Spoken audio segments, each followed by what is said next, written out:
بسم اللہ الرحمن الرحیم۔ معزز سامعین کرام، السلام علیکم ورحمۃ اللہ وبرکاتہ۔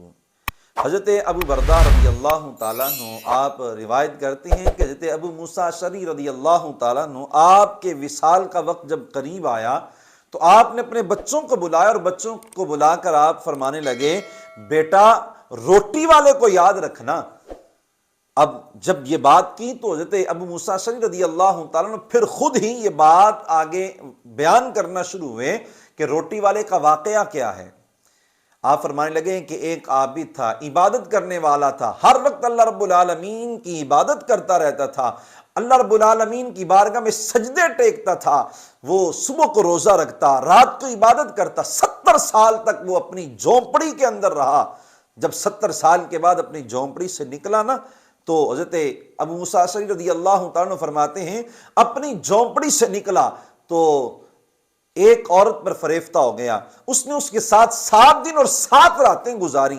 جب 7 دن اور 7 راتیں اس نے اس کے ساتھ گزاری تو پھر غفلت کا پردہ ہٹا تو وہ بڑا نادم ہوا، بڑا شرمندہ ہوا، بڑا پشیماں ہوا، اور اس نے یہ خیال کیا کہ اب میں 70 سال تک اللہ رب العالمین کی بارگاہ میں سجدہ ریزی کرتا رہا ہوں، اپنا ماتھا اللہ کی بارگاہ میں جھکاتا رہا ہوں، لیکن آج مجھے کیا ہوا، میں نے 7 راتیں کس حالت میں گزار دی۔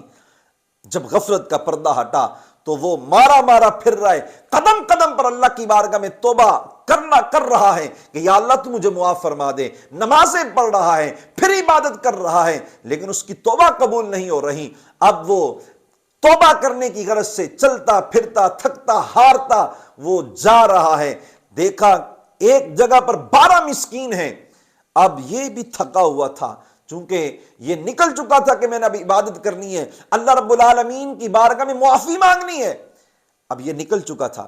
جب نکلا تو 12 مسکین وہ لیٹے ہوئے تھے، یہ بھی ان میں جا کر دھڑام سے گرا اور وہ سو گیا، تھکا تھا، نیند آ گئی۔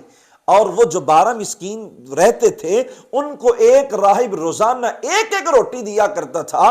اب یہ بھی ان میں پڑا ہوا تھا، راہب آیا، اس نے 12 روٹیاں لے کر آیا، اس نے ایک روٹی سارے مسکینوں کو دے دی۔ اب جب 12 کو دی تو آخر والا کہنے لگا، راہب صاحب آپ نے مجھے روٹی آج نہیں دی۔ اس نے کہا کہ میں تو 12 روٹیاں لایا ہوں اور 12 کی 12 میں نے ساری آپ کو دے دی ہیں۔ وہ کہنے لگا مجھے روٹی نہیں ملی۔ اس نے پچھلوں سے آواز لگائی، بھئی تم میں سے کسی کو 2 روٹیاں تو نہیں ملی؟ ہر کسی نے کہا نہیں بابا، ہمیں تو ایک ہی روٹی ملی ہے۔ پھر وہ کہنے لگا کہ چل تو 2 روٹیاں لینا چاہتا ہے، اب کل سے تجھے روٹی نہیں ملے گی۔ اب یہ جو عابد تھا جو ان کے درمیان گھسا ہوا تھا، اس کو اس مسکین پر ترس آ گیا، اس کے پاس جو روٹی تھی اس نے وہ روٹی اٹھائی اور روٹی اٹھا کر اس مسکین کو دے دی، اور خود بھوکا رہا، اور بھوک کی وجہ سے اس کی جو ہے وہ موت ہو گئی، وفات اس کی ہو گئی۔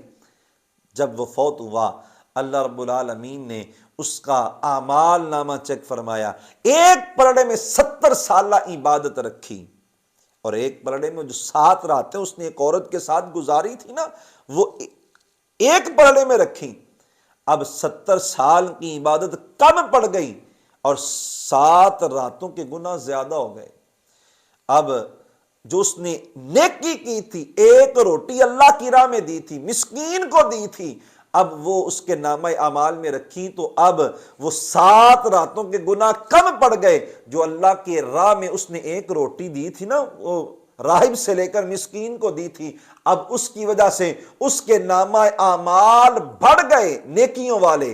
پھر اللہ رب العالمین نے اس کو نیکی کی وجہ سے، روٹی کی وجہ سے اللہ رب العالمین نے اس پر اپنا خاص کرم فرمایا اور اسے پھر جنت عطا فرما دی۔ تو صدقہ دینے سے انسان اس کے نامہ اعمال میں نیکیوں کا اضافہ ہو جاتا ہے، نیکیاں اس کی بڑھ جاتی ہیں جو یہ کام کرتا ہے۔ تو حضرت ابو موسیٰ اشعری رضی اللہ تعالیٰ عنہ اپنے بیٹوں سے یہ کہہ رہے ہیں کہ بیٹا روٹی والے کو نہیں بولنا، مطلب یہ ہے کہ بیٹا صدقہ دینا کبھی نہیں بولنا۔ صدقہ جو ہے وہ پریشانیوں کو ختم کرتا ہے، مصیبتوں کو دور کرتا ہے، آزمائشوں کو ختم کرتا ہے، تکالیف کو ختم کرتا ہے، لا علاج بیماریاں ان کو ختم کر دیتا ہے۔ تو صدقہ دینے سے انسان کا رزق بھی بڑھتا ہے۔ اللہ ہمیں صدقہ دینے کی توفیق عطا فرمائے۔